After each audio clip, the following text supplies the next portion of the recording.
Welcome to cool spot.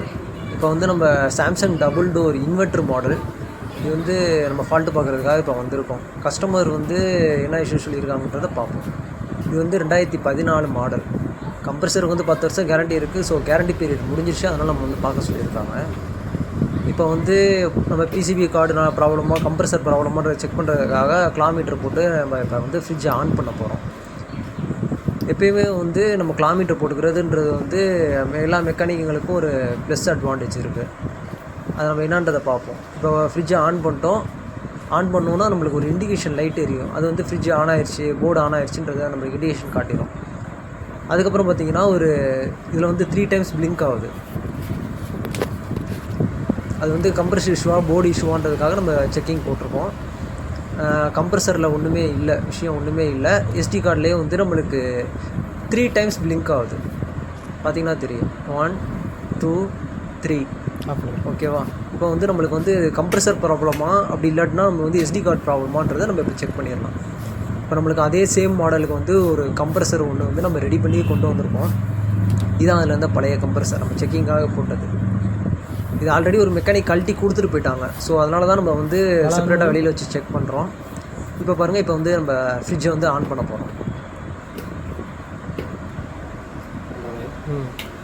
இப்போ வந்து fridge on பண்ணிட்டோம். ஃபஸ்ட்டு ஒரு இண்டிகேஷன் லைட் எரியுது. அது வந்து பவர் ஆன் ஆயிடுச்சு, போர்டுக்கு பவர் சப்ளை வந்துருச்சுன்றது நம்மளுக்கு இண்டிகேட் பண்ணுது. இது ஆன் பண்ணோன்னு பார்த்தீங்கன்னா ஒரு ரிலே சவுண்டு ஒன்று நம்மளுக்கு கேட்கும். நல்லா உன்னிப்பாக கேட்டிங்கன்னா தெரியும்.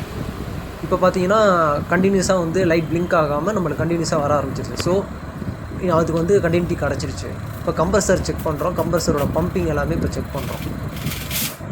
பார்த்திங்கன்னா கம்ப்ரஸரோட பம்பிங்லாம் வந்து பக்காவாக இருக்குது. ஓகேவா, கம்ப்ரஸர் வந்து நல்லாயிருக்கு. ஸோ நம்மளுக்கு கம்ப்ரஸர் தான் இஷ்யூன்றது நம்ம ஃபைண்ட் பண்ணியாச்சு. இப்போ வந்து நம்ம அது கேஸ் சார்ஜிங் பண்ணிட்டு எப்படி கூலிங் இருக்குன்றதை செக் பண்ணலாம். நம்ம அதை கம்ப்ரஸர் மாற்றி வெல்ட் அடிக்கிறதெல்லாம் வந்து நம்மளால் எடுக்க முடியல. அந்த வீடியோ நம்மளால் அது போட முடியல. இது வந்து அது எக்ஸ்ட்ரா இருந்த பைப்பு. இது வந்து கண்டென்சேஷனுக்காக ட்ரைனேஜ் பைப்பு மேலே வச்சுருப்பாங்க. அதான் வந்து எவாப்ரேட்டர் காயில்னு கூட சொல்லலாம். இப்போ நம்ம வந்து அது வெல்ட் அடிச்சுட்டு கேஸ் சார்ஜிங் பண்ணுறோம். இப்போ வந்து அது வந்து 600A இன்வெர்ட்டர் பொறுத்த வரைக்கும் நம்மளுக்கு எப்போயுமே வந்து 600A கேஸ் வந்து நம்ம ஏற்றிட்டுருக்கோம்.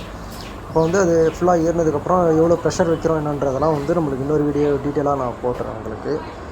இப்போ வந்து 600Aக்கு நம்ம இப்போ எப்படி கூலிங் இருக்குது, இன்வெர்ட்டர் ஃப்ரிட்ஜ் ரெடி ஆயிடுச்சு. நம்ம ஃபுல்லாக வீடியோ எடுக்க முடியல. ஸோ நம்ம சேனலை சப்ஸ்கிரைப் பண்ணி வாட்ச் பண்ணுங்கள். வீடியோ வந்து முடிச்சாச்சு. ஃப்ரிட்ஜு நல்லா ஓடிக்கிட்டு இருக்குது. 2 டேஸ் நீங்கள் ஓட்டி பார்த்து செக் பண்ணி பார்த்துட்டு எனக்கு சொல்லுங்கன்னு சொல்லி நம்ம கஸ்டமர்கிட்ட